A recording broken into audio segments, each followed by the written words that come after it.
enquanto a gente fala, a nossa língua se movimenta. Mas nós não pensamos nisso, porque é algo completamente automatizado. E assim, a nossa mente, ela produz no nosso corpo muitas coisas que não são voluntárias, que são movimentos, que são ações involuntárias. Uma vez, quando ainda lá perto de 1 ano de idade, a gente aprende a caminhar. Todo mundo aprendeu a caminhar um dia. Mas agora, a gente não precisa pensar, não, agora eu tenho que botar um pé na frente do outro e eu tenho que tirar o meu pé de trás e colocar na frente, porque isso já está aprendido, já está automatizado, eu já sei fazer. E, dentro da psicologia, isso se chama automaticidade. O que é automaticidade? É a capacidade do nosso cérebro de fazer, de reproduzir coisas que já estão completamente aprendidas por nós, sem nós precisarmos pensar. E por que isso é tão importante? Porque senão a gente ia conseguir fazer pouquíssimas coisas. Se nós tivéssemos que pensar em tudo que nós fazemos, a nossa capacidade cognitiva de adquirir novos conhecimentos seria muito pequena. Já pensou? Se eu tivesse que pensar, não, o que eu estou fazendo aqui no meu movimento para caminhar? O que eu estou fazendo no movimento da minha língua para eu conseguir falar? Quantas vezes eu pisquei agora enquanto eu estava falando com vocês? A gente não pensa em nada disso. Porque se tivesse que pensar, não daria conta o nosso cérebro. E se a gente vai pensar nessa área mais de movimento do nosso corpo, se a gente vai pensar e analisar tudo aquilo que é responsabilidade da nossa mente, do nosso cérebro, nós vamos perceber que praticamente tudo que nós fazemos é comandado pela nossa mente. A nossa mente, ela domina o nosso corpo como um todo. A nossa mente, ela domina os nossos desejos, ela domina o nosso corpo, ela domina todo o nosso ser. Então, por saber disso, o diabo, nosso adversário, tem se empenhado fortemente em dominar a nossa mente. Muitos espíritos das trevas têm trabalhado fortemente como dominadores de mente, porque se domina a nossa mente, domina todo o nosso ser. Se domina a nossa mente, domina todo o nosso corpo. Infelizmente, tem pessoas que têm a mente cauterizada por espíritos das trevas, que não conseguem nem mesmo ouvir e absorver a palavra de Deus. Porque é como se esses espíritos eles bloqueassem, dominassem, cauterizassem a mente de tal forma que nada que venha de Deus possa ser recebido. Porém, se a gente compreende que as coisas da nossa mente, aquilo que a gente aprende, se torna algo que é já adquirido e que nós temos dificuldade de mudar, agora nós temos que entender que nós temos que perceber que nós estamos sendo dominados, que nós estamos sendo, talvez, induzidos não por aquilo que Deus está colocando na nossa mente, mas por aquilo que já está automatizado desde muito antes de nós nos rendermos a Cristo. Essa automaticidade, ela começa com algumas coisas que são padrão, com algumas ações do nosso dia a dia, mas depois ela vai criando um padrão na nossa mente. E esse padrão, ele se reflete nas nossas decisões, ele se reflete nas nossas ações, ele se reflete nas nossas escolhas. Existe um livro bem famoso aí no meio dos coaches que se chama O Poder do Hábito. E esse livro, ele diz que 40% de todas as nossas ações cotidianas, não são feitas de forma consciente, mas são feitas de forma inconsciente. Ou seja, a gente não pensa para agir. Nós somos apenas um reflexo daquilo que já está na nossa mente. E aí a Bíblia, que é um jornal muito atual, antes mesmo de qualquer coach ou de qualquer área da psicologia estudar sobre a mente, Romanos 12:2, que inclusive foi falado nas células dessa semana aí. O que diz Romanos 12:2? Abre aí. Diz assim: não vos conformeis com os padrões deste mundo, mas transformem-se pela renovação da sua mente, para que sejam capazes de experimentar a boa, agradável e perfeita vontade de Deus. E aqui o texto de Romanos está falando para nós. Vocês têm que pensar no porquê vocês estão fazendo aquilo que vocês estão fazendo. Vocês têm que ser proativos em compreender quais são os padrões do mundo que estão na tua mente, para que você possa ser renovado e transformado através daquilo que Cristo coloca em nós. Todos aqui desejam experimentar a boa, perfeita e agradável vontade de Deus? Você deseja experimentar a boa, perfeita e agradável vontade de Deus? Então, aqui tem o segredo para isso. E o segredo para isso é nós transformarmos a nossa mente. Por vezes nós não estamos experimentando a boa, perfeita vontade de Deus, porque nós estamos com a nossa mente exatamente como nós tínhamos antes de nos voltarmos para Jesus. Nós convertemos talvez o nosso coração, talvez nós convertemos o nosso corpo, mas a nossa mente continua sendo uma mente completamente automatizada pelos padrões que são do mundo. Por padrões que não são bíblicos, por padrões que não são de Deus. E se a gente tem isso, obviamente, o livro lá diz que 40% das nossas ações talvez não estejam condizendo com aquilo que é a vontade de Deus para as nossas vidas. E eu não estou conseguindo perceber isso, porque no meu coração eu quero fazer a vontade de Deus. Mas eu não transformei a minha mente, eu não renovei a minha mente. E eu continuo vivendo exatamente da mesma forma que era anterior ao meu momento de conhecer a Cristo na minha vida. Esse texto, para mim, é uma das coisas que mais me chamam a atenção nos últimos tempos. O texto de Romanos 12, para mim, é um princípio que todo cristão tem que analisar versículo a versículo e colocar em prática da sua vida, porque traz chaves poderosíssimas acerca daquilo que Deus deseja de cada um de nós. E quando a gente lê ali, diz assim, transformai-vos. Não é eu vou transformar. Vocês entenderam isso? Não é assim, não. Senhor, simplesmente vem e transforma a minha mente. Claro, nós precisamos do poder de Deus. Mas o texto está dizendo, transformai-vos, ou seja, sejam ativos nisso. Sejam alguém que vai analisar e vai conseguir perceber, vai conseguir estar atentos àquilo que não vem de Deus na tua mente. Tem muitas pessoas que por anos vêm à igreja, continuam servindo a Deus no seu coração, mas não estão desfrutando daquilo que é a boa, perfeita e agradável vontade de Deus, porque não conseguem perceber que tem que fazer a sua parte em ser transformados na sua mente. Tem muitos fatores que nos limitam de conhecer a boa, perfeita e vontade de Deus.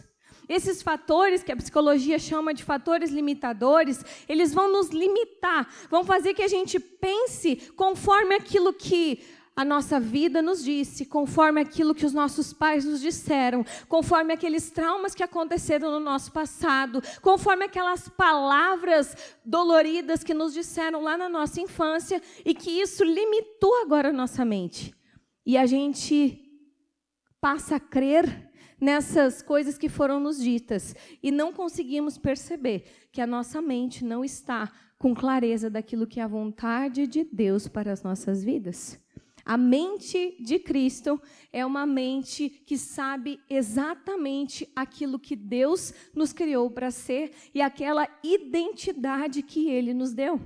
E às vezes a gente olha para os cristãos e os cristãos têm uma mente de escassez. A gente olha para os cristãos e os cristãos têm uma mente de dúvida. A gente olha para os cristãos e os cristãos têm uma mente de pobreza. Os cristãos têm uma mente de derrota. Têm uma mente de fracasso. Têm uma mente de vitimismo. Por quê? Porque ainda não renovaram a sua mente. Porque continuam tendo aqueles fatores limitadores, sabotadores, que eram lá do teu passado junto contigo e que têm dominado a tua mente.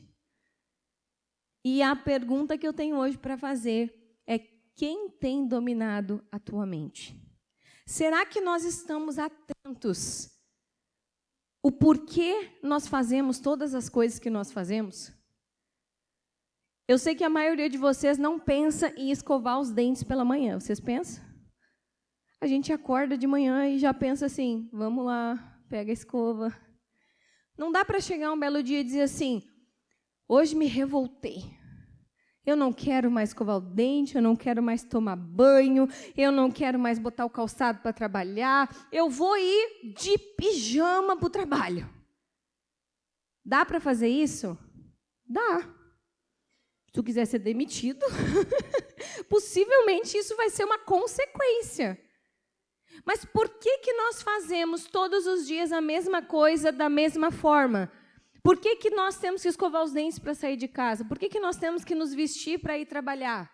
Tudo que a gente faz tem um porquê. Mas, às vezes, nós não estamos percebendo que o porquê dentro da nossa casa tem sido um inferno de briga, que o motivo vem de uma mente que está dominada por coisas das trevas e não uma mente que tem sido dominada pelo poder de Cristo. Vocês entendem isso? Por que você veio na igreja hoje? Às vezes a gente vem na igreja simplesmente como um robô automatizado, porque é domingo e eu tenho que ir, isso já faz parte da minha rotina, mas eu venho no culto simplesmente mais um domingo, porque isso já se tornou algo automatizado na minha vida. E não é um problema. Tem muitas coisas que são feitas automáticas que são coisas ótimas, porque poupam espaço na nossa memória. Então, é ótimo você vir ao culto todo domingo. Porém, o porquê você vem ao culto tem que ser sempre analisado e repensado. Você sempre tem que estar pensando, analisando, repensando no que e o porquê você tem feito tudo aquilo que você tem feito na sua vida.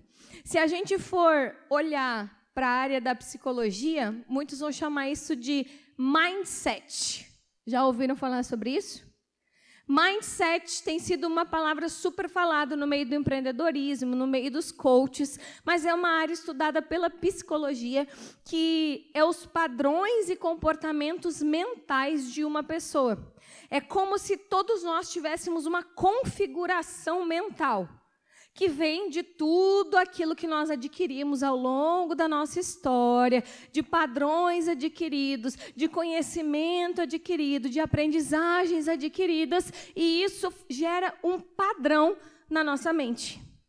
E isso que se chama de mindset, e a Bíblia chama, já diz lá em Romanos 2, né, como um padrão, que é o padrão do mundo, também existe um padrão, um mindset de Deus. Mas se é uma programação, exige um esforço, exige uma dedicação para que agora o meu cérebro seja reprogramado com o mindset de Deus e não mais com o mindset do mundo, com aquele padrão que vem do mundo. E agora eu tenho que receber o padrão que vem de Deus. Até aí, tudo bem. Mas quando a gente olha para a Bíblia, a gente enxerga várias histórias que nós poderíamos falar sobre isso. Mas eu escolhi hoje falar sobre a história do povo de Israel quando foi libertado do Egito. Então, durante 400 anos, o povo de Israel ele foi escravizado no Egito.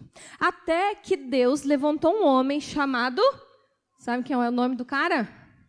Moisés, que foi aquele que foi o precursor de causar liberdade a esse povo. Então, abre a tua Bíblia aí, no livro de Salmos, Salmos 105, e nós vamos ler do versículo 37 até o versículo 43. O livro de Êxodo, Números, Deuteronômio, conta bastante sobre essa história do tempo que o povo ficou escravizado dentro do Egito e também do momento onde eles saíram do Egito e foram parar no deserto. Mas esse texto aqui de Salmos é alguém que estava de fora analisando e conta brevemente a história. Depois eu vou conjecturar um pouquinho com vocês e contar um pouquinho dessa história toda que durou muito tempo. Só no deserto foram 40 anos que o povo ficou, mas Deus se revelou de diversas formas para esse povo e nós temos algumas coisas para aprender sobre mentalidade com aquilo que eles passaram, com aquilo que eles viveram durante esse período que eles estiveram saindo do lugar de escravidão onde eles estavam. Então, Salmos 105, do 37 até o 43. Quem não sabe de Salmo, mira o meio da Bíblia aí, e vai que é bem no meio da Bíblia. E diz assim: ele tirou de lá Israel, que saiu cheio de prata e ouro. Não havia em suas tribos quem fraquejasse. Os egípcios alegraram-se quando eles saíram, pois estavam com verdadeiro pavor dos israelitas. Ele estendeu uma nuvem para lhes dar sombra e fogo para iluminar a noite. Pediram e ele enviou codornizes e saciou-os com pão do céu. Ele fendeu a rocha e jorrou a água que escorreu como um rio pelo deserto. Pois ele se lembrou da santa promessa que fizera ao seu servo Abraão. Fez o seu povo sair cheio de júbilo e os seus escolhidos com cânticos alegres. Deu-lhes as terras das nações e lhes tomaram posse do fruto do trabalho de outros povos. Vamos ler até aí. Isso é só um resumo daquilo que foi a história de libertação do povo de Israel, que vivia escravizado no Egito. Para aqueles que não conhecem a história, durante 400 anos esse povo ficou num lugar onde não era sua terra e eram escravos de um país, de um lugar onde não era deles. Então, durante 400 anos, eles foram ali doutrinados, eles foram ali foram colocados de uma forma que não era o lugar, que não era a forma como eles deviam pensar, mas eles foram submetidos às leis e ordens e diretrizes daquele povo egípcio. E depois o Senhor levantou a Moisés. Moisés recebeu ordens de Deus muito claras daquilo que ele devia fazer para causar liberdade ao povo. Então, o Senhor endureceu o coração de Faraó. O Senhor fez muitos milagres, enviou as pragas para dentro do Egito, para que o povo conseguisse entender que ele era Deus sobre aquele povo de Israel e que era ele que estava fazendo aquelas coisas para que o faraó liberasse o povo para sair em paz do Egito. Depois de não ter mais muito o que fazer, então liberados, o povo saiu do Egito. Porém, faraó mandou exércitos atrás deles. E o povo experimentou mais milagres. Quando saiu do Egito, Moisés conduzindo o povo, chegaram diante do Mar Vermelho. E aí o que aconteceu diante do Mar Vermelho? O mar se abriu. Com o apontar do cajado de Moisés, o mar se abriu e o povo viu um milagrão. Passou ileso no meio do mar. E depois, quando foi para o deserto, o povo viu muitos milagres do Senhor. Então, se eles tiveram fome, o Senhor mandou maná, mandou codornizes para que eles se alimentassem. Quando eles tiveram sede, o Senhor fez da rocha brotar água para que eles bebessem.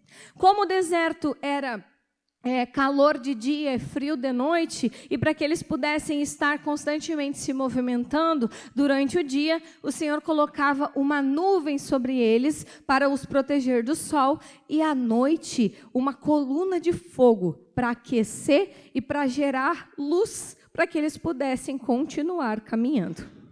Porém, Deus deu uma promessa para esse povo, a promessa de herdar, de entrar na terra prometida. E historiadores dizem que a travessia pelo deserto duraria em torno de 40 dias apenas. Mas quantos anos eles ficaram no deserto? 40 anos. Uma travessia que duraria 40 dias, durou 40 anos. E teriam muitos motivos. O povo foi desobediente, o povo reclamou, o povo se irou contra o Senhor se irou contra o povo. Moisés orava pedindo: Senhor, não faz mal para o povo. E o Senhor atendia, e assim durou 40 anos essa travessia. Mas eu ouso dizer que se essa travessia tivesse durado apenas 40 dias, quando o povo chegasse na terra prometida, eles iam criar um novo Egito. Porque o que a gente percebe ao longo de toda essa caminhada do povo é que eles saíram do Egito, mas o Egito não saiu deles. Deus libertou eles daquelas condições de escravidão que eles estavam vivendo no Egito. Mas eles continuaram com a mentalidade escravizada. Eles continuaram pensando exatamente com aquela forma que eles tinham sido educados, que eles tinham sido ensinados lá no Egito. E a gente vê que ao longo de toda a travessia, eles sempre queriam comparar, eles sempre queriam olhar para trás, eles sempre queriam ver se não era melhor eles voltarem para o Egito. Porque a liberdade não alcançou a mente deles. A liberdade alcançou talvez o corpo, mas a mente continuou cauterizada. A mente continuou automatizada nos padrões antigos. E aí a gente lê no livro de Atos que diz que o Egito não tinha saído do coração deles. Às vezes nós estamos vivendo exatamente como o povo de Israel. Nós sabemos que Cristo já nos libertou. Nós sabemos tudo aquilo que Ele fez por nós. Nós sabemos que agora nós temos uma nova vida em Cristo, mas a nossa mente ainda não está liberta. A nossa mente continua sendo influenciada por aqueles padrões de antes de nós nos rendermos a Cristo. E hoje eu quero falar com vocês sobre algumas coisas que nós percebemos sobre a mente daqueles que saíram do Egito. A mente deles, primeiramente, eles tinham uma mentalidade de comparação. Eles comparavam o lugar onde eles estavam hoje com o lugar da onde Deus tinha tirado eles. Abra a tua Bíblia aí no livro de Números, capítulo 11, versículo 5. Números 11, 5. Projeta aí para mim, para a gente ler também. E a gente vê no livro de Números e no livro de Êxodo várias vezes que o povo questionaram a Moisés e a Arão sobre que era melhor eles voltarem para o Egito ou fizeram um momento de comparação com aquilo que eles tinham lá no Egito. E pensa só comigo, que eles tinham atravessado o Mar Vermelho. Eles tinham visto o povo do Egito morrer com todas as pragas que o Senhor tinha mandado para aquele povo, para que eles pudessem sair de lá ilesos. Eles já tinham visto todos os milagres que Deus estava fazendo para que eles pudessem sair do lugar onde eles estavam. Mas eles sempre comparavam se não era melhor ser escravo lá no Egito do que estar aonde eles estavam. E Números 11, 5 diz assim: nós nos lembramos dos peixes que comíamos de graça no Egito, e também dos pepinos, das melancias, dos alhos porós, das cebolas e dos alhos. Vocês estão entendendo? Eles tinham saudade do alho poró do Egito.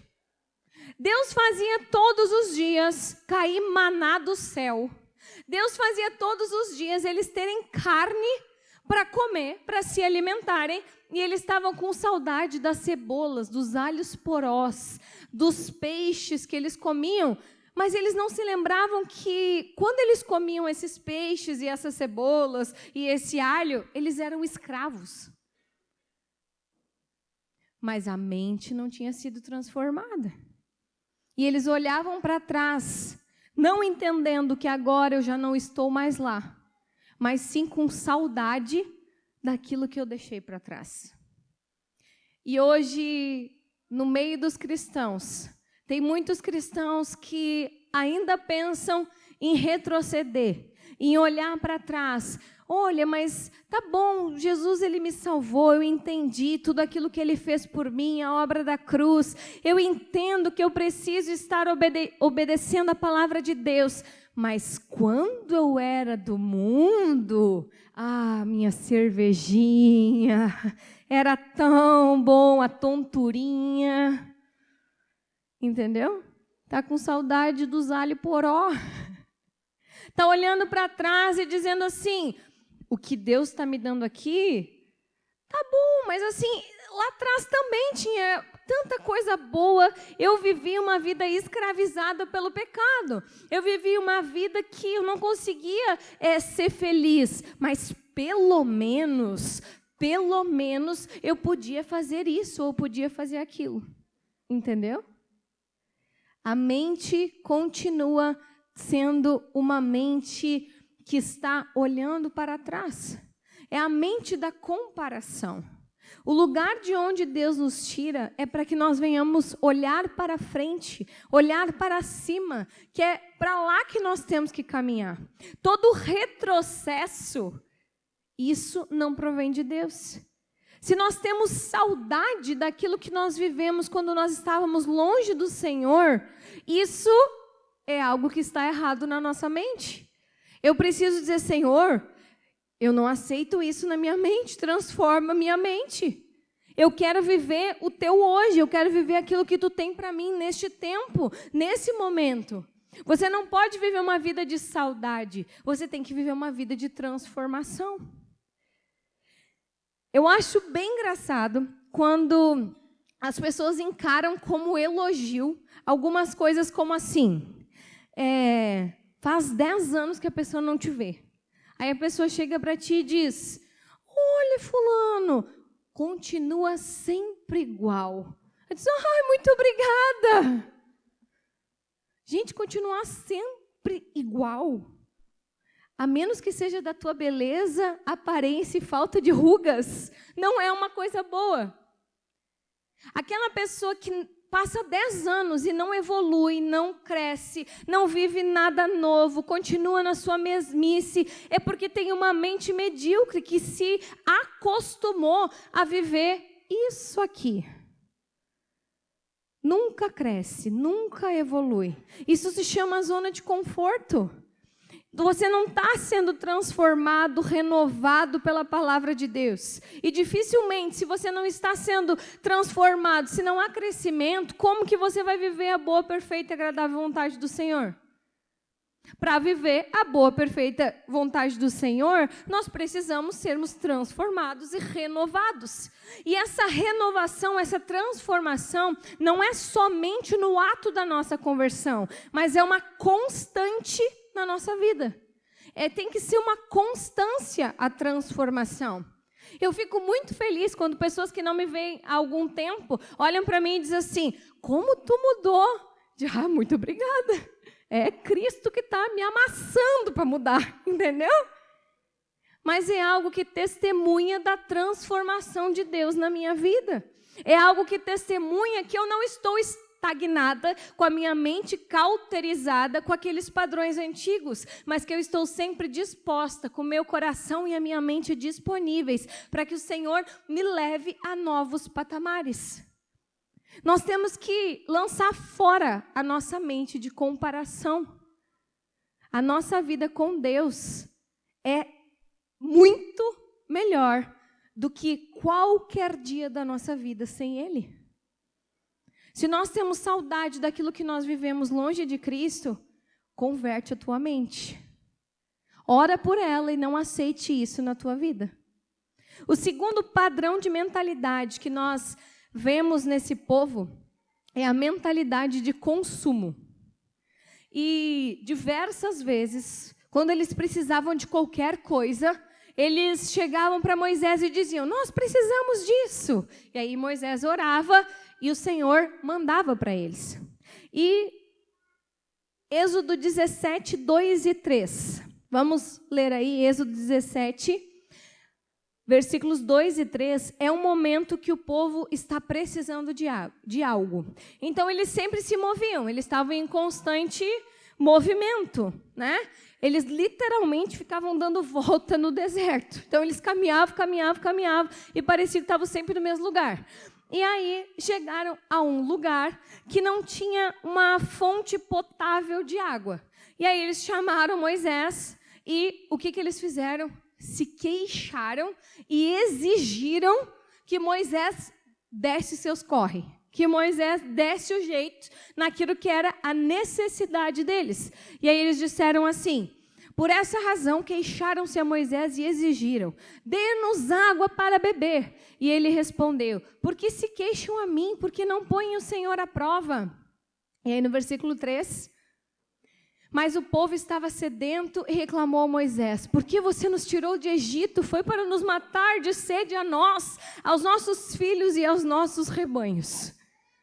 Deus mandava maná, Deus aquecia, Deus iluminava, Deus protegia eles do sol, mas eles ainda queriam voltar para o Egito.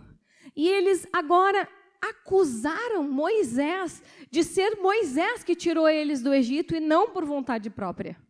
Porque no momento do aperto, uma mente onde a sua única finalidade é que alguém me sirva, a gente sempre acha alguém para culpar.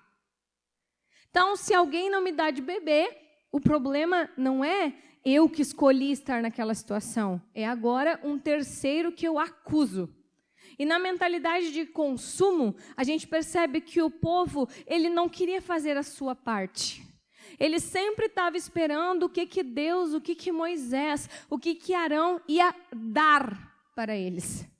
E às vezes, nós temos exatamente essa mentalidade. A nossa sociedade tem sido uma sociedade do consumo. E se você pesquisar isso, sociedade do consumo, você vai ver que tem muito se falado sobre isso. Então, as pessoas cada vez mais querem consumir. Então, tem a questão de consumo financeiro mesmo, de comprar, mas também tem uma questão de consumir coisas na internet, de consumir conhecimento que é muito raso, né? Porque hoje em dia tu bota lá no Google e qualquer coisa o Google te responde. Então eu consumo, eu estou sempre em busca de algo que podem me dar. E às vezes a gente vem para Cristo e a gente simplesmente transfere essa mentalidade que é um padrão do mundo para dentro da igreja. E aí eu me torno um consumidor gospel. Eu venho para a igreja não por quem Deus é, mas eu venho para a igreja pelo que Deus pode me dar. Então, o povo estava ali vendo tudo aquilo que Deus fez por eles. Mas, ao invés deles agradecerem aquilo que Deus estava fazendo por eles, eles sempre queriam mais.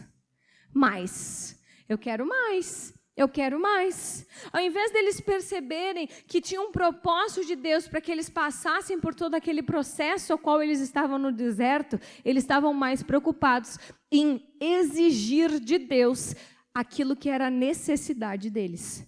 Então, se tinha falta de comida, eles diziam, Deus, me dá comida.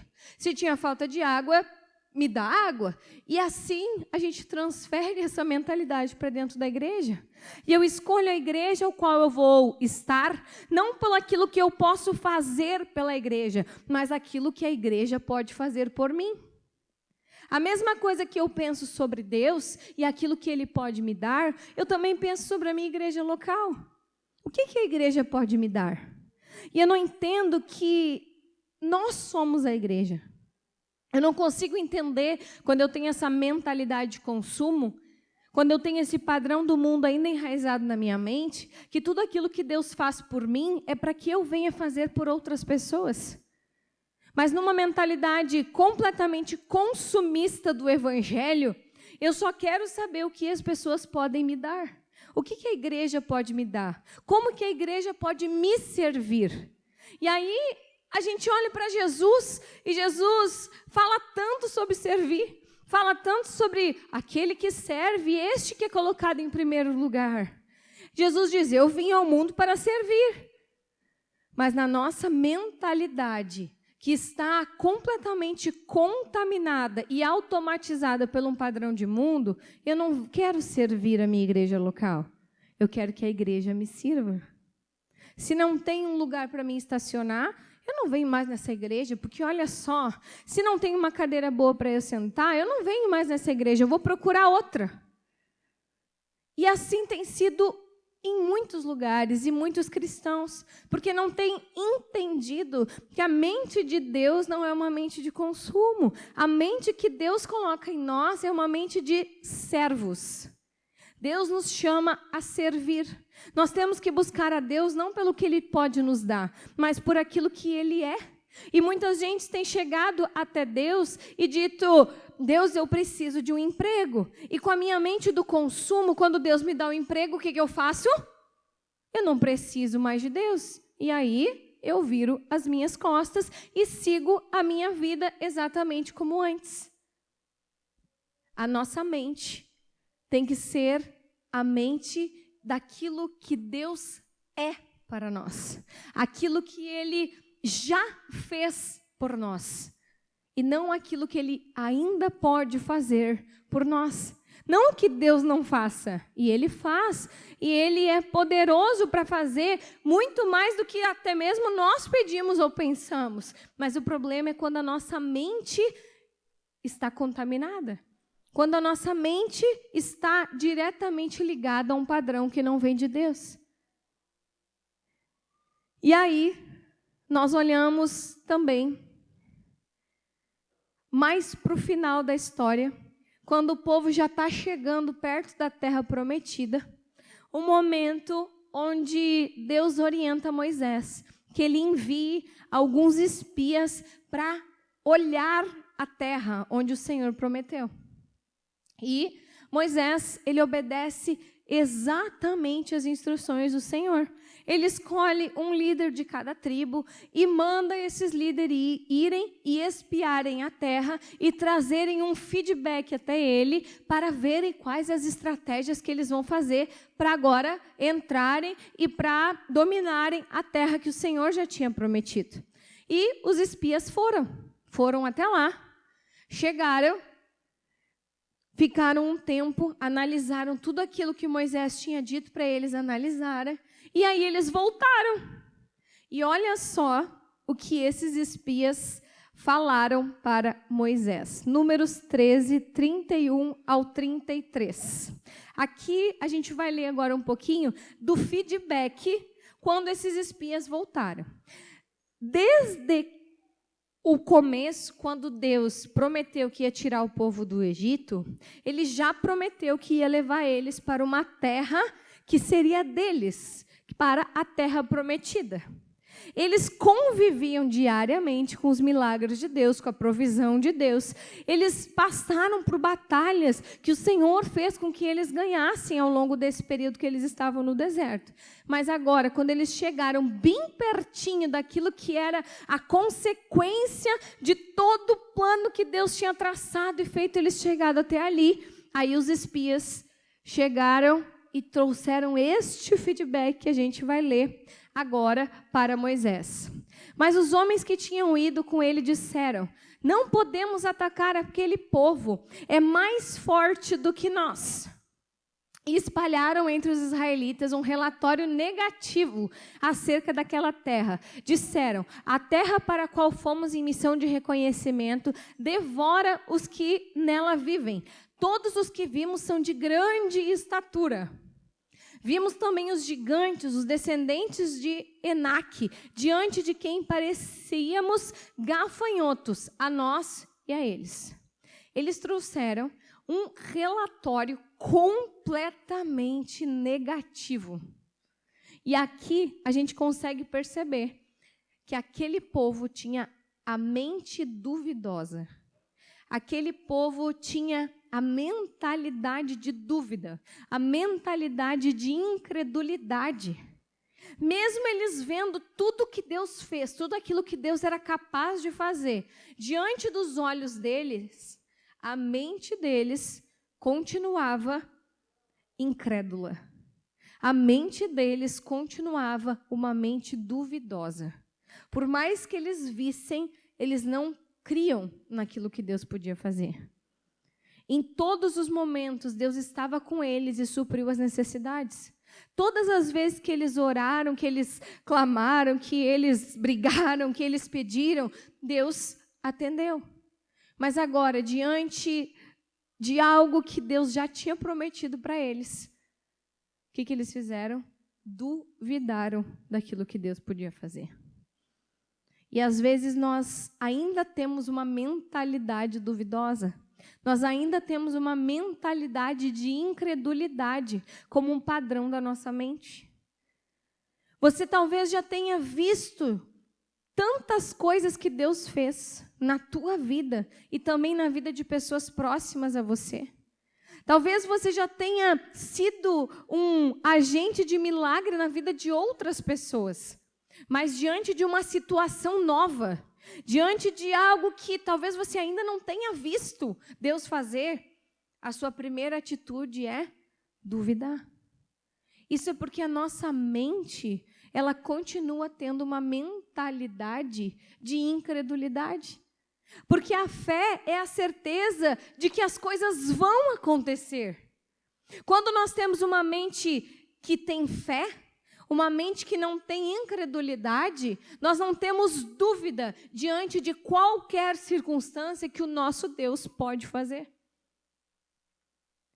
Mesmo que seja algo desconhecido, mesmo que seja algo novo, aquilo que aconteceu e que Deus já fez nas nossas vidas tem que servir de subsídio para aumentar a nossa fé. Para que nós venhamos diante de situações novas, de circunstâncias novas, sabermos que Deus é poderoso para fazer infinitamente mais do que tudo aquilo que nós podemos pensar. Talvez você crê que Deus pode curar a tua dor de cabeça, mas você não crê que Deus pode te curar do câncer. Mas é o mesmo Deus, e Ele pode fazer todas as coisas. Basta nós crermos, basta nós declararmos, basta nós sabermos quem é o nosso Deus e o quanto Ele é poderoso para fazer. Aquele povo, por causa disso, porque duvidou, recebeu uma punição de Deus. E todas as pessoas mais velhas não entraram na terra prometida, simplesmente porque deram ouvidos àqueles espias que trouxeram um relatório negativo. Apenas Josué e Caleb, que foram 2 espias que foram lá, mas que tiveram a sua mente de Cristo e não uma mente duvidosa, que chegaram dizendo, não, o nosso Deus, Ele pode, vamos entrar nessa terra, vamos matar esses gigantes, vamos dominar esse lugar, porque é o nosso Deus que está conosco. Somente esses 2 espias foram aqueles que entraram na terra prometida. Juntamente com os filhos, com os mais novos, que não estavam contaminados por aquela mente, porque o Senhor tirou eles do Egito, mas o Senhor não queria que eles levassem o Egito com eles. O Senhor queria transformar a mente deles, para agora eles viverem um novo tempo, construírem algo novo, construírem um lugar novo para se viver, que era a terra que o Senhor prometeu a cada um deles. O Senhor te tirou do Egito, e Ele quer que essa mentalidade que havia lá, uma mentalidade de escravidão, talvez uma mente de escassez, uma mente de dúvida, uma mente de pobreza, uma mente de falta de amor, uma mente que estava corrompida por aquilo que eram os padrões do mundo. Agora o Senhor quer tirar isso de você, para que você venha construir algo novo no lugar onde Ele está te colocando, nesse tempo, nesse momento da tua vida. Amém? E aí eu quero concluir com uma teoria, né? Como eu falei para vocês, teoria da psicologia, da questão do mindset. Que eles falam sobre 2 tipos de pessoas. As pessoas que têm a mente fixa, aqueles mindset fixo, que são aquelas pessoas que se conformam com aquilo que está na sua mente. É aquela pessoa que diz assim, tá bom, eu tirei 6, mas eu vou tirar sempre 6, porque por mais que eu estude, eu sou uma pessoa que... eu sou meio desprovida de inteligência, eu não consigo aprender coisas novas, eu sou limitado mesmo. Essas pessoas, a psicologia diz que são mindset fixo, têm as suas mentes fixadas naquilo que já está aprendido nela. Mas agora... existem aqueles que têm a sua mente de crescimento, mindset de crescimento. E essas pessoas têm que ser eu e você. Porque as pessoas que têm a mente de crescimento, elas não se conformam com aqueles padrões que já foram estabelecidos sobre elas. Elas lutam e elas pagam o preço que tiver que ser pago. Elas se esforçam para que a mente delas possam estar em constante crescimento e desenvolvimento. O nosso Deus, ele é um Deus de crescimento. Essa foi a ordem de Deus desde o princípio: crescei e multiplicai. Se nós não estamos constantemente em crescimento, possivelmente a nossa mente está fixa. Não se conforme com aquilo que você tem hoje.